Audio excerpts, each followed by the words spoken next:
Assalamualaikum warahmatullahi wabarakatuh.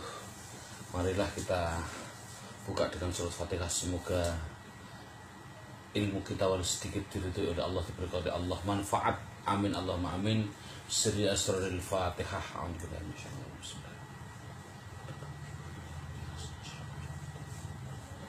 Bismillahirrahmanirrahim. Ada orang mengatakan metode kami 6 jam praktek baca kitab adalah mustahil.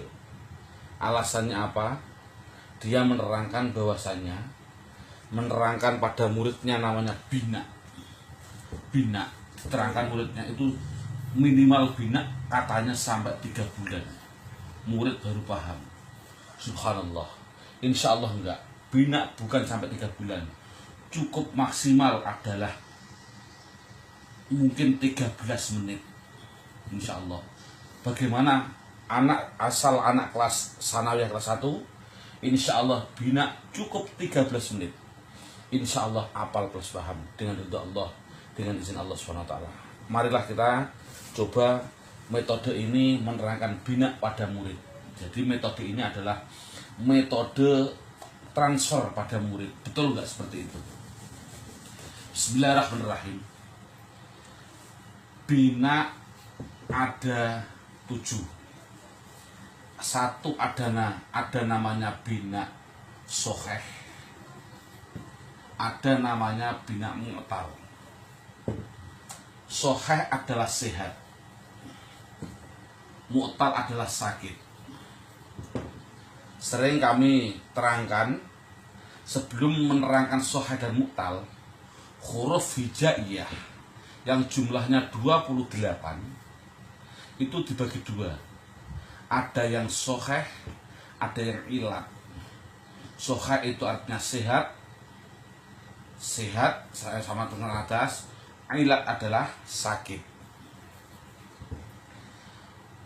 Apa huruf yang ada?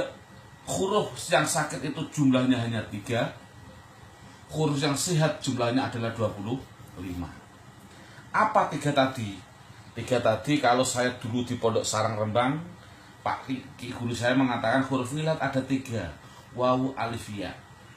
Ini saya baca singkatnya namanya wai. Ada orang Jakarta, biasanya orang daerah mulai Lampung, daerah Kalimantan, itu rata-rata huruf ilat bukan wawu, alif, ya, tapi awi. Nah, awi. Ada yang mengatakan huruf ilat menurut orang Jakarta bukan wai, bukan awi, tapi dia menyingkat namanya ayu. Alif, ya, wawu. Saya setuju. Huruf ilat adalah ayu. Karena apa? Ilat adalah sakit. Ayu itu cantik. Artinya orang cantik itu menyakitkan hati. Nah itu. Jadi contoh, saya setuju yang ini. Jadi huruf ilat adalah ada 3. Ayu. Selain ayu apa? Ba, ta, sa, dan seterusnya. Jumlahnya 25 adalah sehat. Itu yang pertama. Sekarang kami akan terangkan, saya ulangi, huruf ilat adalah ayu, alif, ya, wawu. Sekarang saya akan kembali ke bina. Bina jumlahnya ada 7. Dilihat di dalam hal sehat dan sakit ada 2. Yang soheh sehat itu jumlahnya ada yang namanya salim. Saya ulangi, ada yang namanya salim. Yang kedua ada namanya mudhu'af. Yang ketiga ada yang namanya mahmus. Adapun mu'tal adalah 1 ada yang namanya misal. Kedua ada yang namanya ajwaf. Ketiga ada yang namanya nakis. Yang keempat adalah lafif. Jadi ada 4, saya ulangi. Bina ada 2, bina soheh dan bina mu'tal.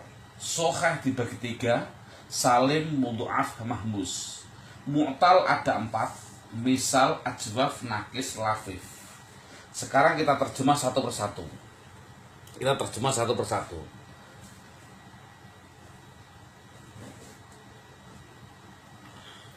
Salim artinya selamat. Mudhoaf artinya double. Double atau double. Mahmus artinya hamzah. Ya terjemah dulu. Mahmus artinya hamzah. Misal artinya sama. Ajwaf itu artinya lubang. Nakis artinya kurang. Salim yang dimaksud salim adalah dia selamat. Saya ulangi, salim adalah selamat dari penyakit. Itu namanya salim. Artinya apa? Bina perlu diketahui. Bina itu adalah cara melihatnya cukup dengan 3 huruf. Contoh fa'ala, fa'ain lam. Jadi saya contohkan, apabila contoh menolong nasoro, melempar romaya. Nah, nun namanya fa fi'il, sod namanya ain fi'il, ro namanya lam fi'il. Ro romaya, ro namanya fa fi'il, ma namanya ain fi'il, ya namanya lam fi'il. Ini cara melihatnya adalah, yang penting ini adalah kata sandinya. Jadi yang dimaksud bina salim adalah ada 3 huruf kata dasar kata kerja. Saya ulangi, kata kerja itu jumlahnya, kata-kata saja hanya ada 3. Contoh, ada 3 huruf yang semuanya adalah salim artinya selamat dari penyakit. Ada 3 huruf selamat semua. Contoh, doroba, saya contohkan di sini aja. Doroba memukul sama dengan fa'ala. Artinya fa fi'ilnya berupa dot, ain fi'ilnya berupa ro, lam fi'ilnya berupa ba. Jadi fa-nya juga tidak berupa wa. Tadi saya ulangi, yang dimaksud penyakit tadi apa? Penyakit adalah ayu. Saya ulangi, penyakit adalah ayu. 3. Tidak berupa halif, tidak berupa wawu, tidak berupa ya, itu namanya salim. Yang dimaksud mudhoaf atau double adalah double sohehnya. Ada huruf soheh yang double. Saya ulangi, huruf soheh yang double. Contoh, madada artinya senang. Maroro lewat. Ini ada dal sama dal sama-sama huruf soheh double 2. Maroro sama-sama double 2. Ya. Mahmus sekarang. Mahmus adalah hamzah. Yang namanya hamzah, saya ulangi tadi, yang namanya pekerjaan mesti dari kata dasar 3 huruf. Hamzahnya kalau di fa namanya mahmus fa. Hamzahnya kalau di ain namanya mahmus ain. Hamzahnya kalau di lam namanya mahmus lam. Contoh, akhoda. Hamzahnya di depan fa fi'il. Namanya akhoda mahmus fa. Sa'ala meminta. Hamzahnya di ain fi'il. Qoro'a. Hamzahnya di lam fi'il. Itu namanya mahmus. Kesimpulannya saya ulangi, salim adalah selamat dari penyakit. Berarti fa fi'ilnya, ain fi'ilnya, lam fi'ilnya tidak ada penyakitnya. Yang dimaksud mudhoaf atau double adalah ada 2 huruf fa'ala, fa'ain, lam. Ada 2 huruf yang sama hidupnya. Contoh tadi, madada, dal sama dal, maroro, ro sama. Makanya di dalam ini sering kami menerangkan, madada itu kata dasar. Nulisnya tapi tidak boleh madada. Nulisnya adalah madda.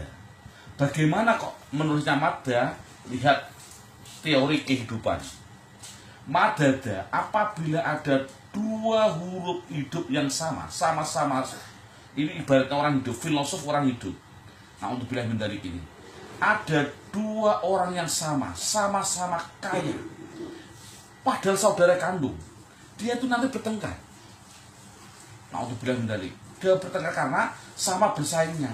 Akhirnya menurut orang Arab, biasanya yang depan dimatikan dulu. Berarti yang paling tua dimatikan, madada. Kalau dal yang pertama dimatikan bunyinya madda. Orang Jawa bilang tega sakitnya, tidak tega matinya. Kalau sudah keadaan mati, dia akan takziah saudaranya. Akhirnya digabung da sama ini digandeng. Cara menulisnya adalah madda. Ini filosof orang hidup, naudzubillah min dzalik. Semoga kita nggak punya hati hasud pada saudara.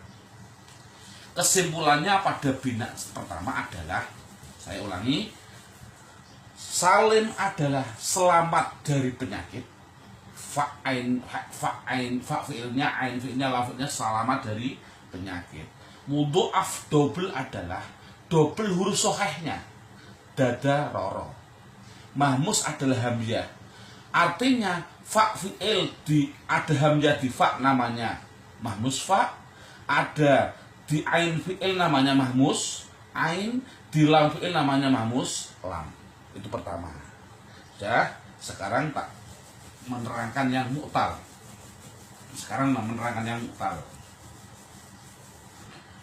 Misal, ini biar cara menghafalkan mudah.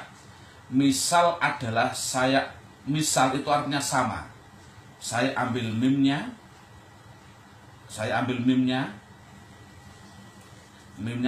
ajwaf saya ambil alifnya, nakis saya ambil nunnya sebagai simbol. Mim, alif, nun. Saya ulangi, mim simbol dari misal, alif simbol dari ajwaf, nun simbol dari nakis. Artinya adalah fa min man, ini singkatannya man. Cara membacanya adalah man karena ini alif. Sama saya samakan dengan fa'ala. Artinya begini, apabila ada penyakit baik berupa wawu atau ya, kok bertempatnya di fa fi'il, itu namanya misal. Kalau ada penyakit wawu atau ya bertempat pada ain fi'il, itu namanya ajwaf. Kalau ada penyakit ya atau wawu bertempat pada lam fi'il, itu namanya bina nakis. Saya ulangi, fa'ala apabila ada penyakit wawu atau ya bertempat di fa fi'il, maka namanya bina misal. Bertempat pada ain fi'il namanya bina ajwaf. Bertempat pada lam fi'il namanya bina nakis. Singkatnya apa? Man, gitu. Jadi saya ulangi, andai kata ini pertama, saya bilang man, ada bayangan pertama itu mim di depan namanya fa fi'il penyakit, man di tengah itu namanya ajwaf, namanya ain fi'ilnya penyakit, di lam fi'il nakis di belakang. Contohnya adalah wa'ada, berjanji, artinya ada penyakit berupa wawu, tempatnya di mana? Di fa fi'il. Itu namanya bina misal. Berarti wa'ada adalah bina misal karena penyakitnya di depan. Yasaro, mudah. Ada penyakit di depan namanya bina yasaro, bina misal karena ada penyakitnya di depan. Kalau penyakitnya di tengah, di ain fi'il namanya bina ajwaf. Contohnya adalah sowana. Sowana, penyakitnya di tengah. Ini sayaro, berjalan, yaknya penyakitnya di sowana sayaro namanya bina ajwaf karena penyakitnya di tengah. Kalau penyakitnya di belakang, contoh saroya, membeli. Ada namanya ghozawa, perang. penyakitnya di belakang, itu namanya apa? Ghuzawa. Saroya dan Ghuzawa itu namanya bina nakis. Karena penyakitnya di pertanyaannya, mengapa penyakit kok di belakang dikatakan nakis? Jawab, yang namanya kurang itu harus di belakang. Ada orang bilang kurang kok tidak di belakang, itu namanya korupsi. Contoh, ada tumpuan uang ini ratusan ribu, dihitung dulu kan, 1, 2, 3, 4, terakhir baru dia bilang kurang. Nah, itu taunya kurang adalah di belakang. Kurang kok di depan, namanya korupsi. Nah, itu bilang tadi. Jadi kurang adalah di belakang. Selanjutnya, mengapa penyakit di tengah dikatakan lubang? Lihat, lubang ini di depan ada, di depan sehat, di belakang, di tengahnya ada penyakit. Namanya apa kalau penyakit sudah di tengah? Berlubang. Nah ini, maka mengapa yang di depan, penyakit di depan dikatakan misal sama? Artinya adalah semua tulisan Arab selagi dia penyakitnya di depan dikatakan misal, karena misal tentang sama dengan siapa? Sama dengan huruf sehat, artinya berharokat. Jadi kalau ada penyakit kok di depan mesti diharokati. Ini ada diharokati, ya saroh diharokati. Coba kalau di tengah dan belakang, tidak mungkin. Sowana tidak boleh dijadikan sowana, harokatnya harus mati. Sowana menjadi sona, ganti alif. Mengapa besok saya roh diganti alif, bunyinya saroh diganti alif? Tidak boleh penyakit di tengah dikaro, di belakang juga sama. Saroya nggak boleh diharokati, saro. Ghuzawa tidak boleh diharokati, ghuza, dan seterusnya. Nanti jangan ada. Pokoknya penyakit di belakang tidak boleh diharokati atau di tengah. Boleh diharokati apabila di depan, makanya dikatakan misal. Yang terakhir adalah namanya bina lafif. Saya ulangi, namanya bina lafif. Lafif itu adalah, saya keliling Nusantara, yang namanya lafif itu sama dengan saya bilang namanya lapis. Lapis adalah sama Nusantara sama, subhanallah, saya kagum. Apa artinya? Makanan yang bertumpuk-tumpuk. Nah, ada merah, ada coklat, ada terserah, kadang ada putih. Yang bertumpuk-tumpuk itu namanya roti lapis. Nah, lapis artinya bertumpuk-tumpuk. Jadi lafif adalah ada penyakit bertumpuk-tumpuk. Penyakit bertumpuk-tumpuk. Saya contohkan. Ada contohnya adalah sawaya. Ada penyakit wawu dan penyakit ya bertumpuk. Ada ini yang bertumpuk. Ada lagi yang bertumpuk berdua, tapi tidak. Ini kalau bergandengan dalam bahasa namanya makrun. Makrun artinya bersamaan. Ada yang tidak bersamaan. Contohnya apa? Contohnya adalah contohnya apa? Subhanallah, subhanallah, subhanallah. Allahu Akbar. Kalau yang tidak bergandengan namanya mafruk. Mafruk itu contohnya subhanallah, subhanallah. Iya.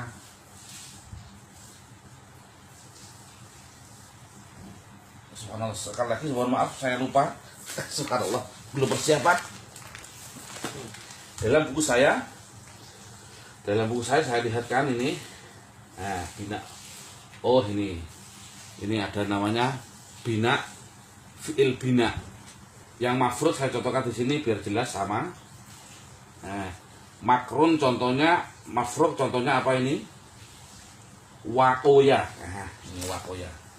Ada tulisan Arab wakoya artinya menjaga. Ada penyakit wawu dan ya, satu kalimat. Tapi tidak bergandengan, namanya mafrud, pisah. Ini namanya gandeng. bersamaan. Walhasil baik mafruq makrun tidak penting, yang penting adalah di mana ada satu kalimat penyakitnya double, itulah namanya lapis atau lafif. Waw dan ya double lapis namanya lafif.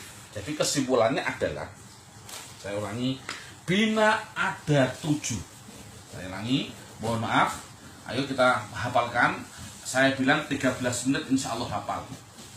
Kita ulangi, bina ada 7. Satu adalah salim double hamzah man lapis. Saya ulangi, salim double hamzah man singkatan dari misal alif ajwaf nakis lapis. Dah, insya Allah hafal. Kami ulangi, bina ada 7, sebutkan, yaitu salim double hamzah man lapis. Ya, demikian, semoga betul-betul bermanfaat. Ini namanya teori transfer. Semoga Allah meridhoi ilmu kita. Amin Allahumma amin. Assalamualaikum warahmatullahi wabarakatuh.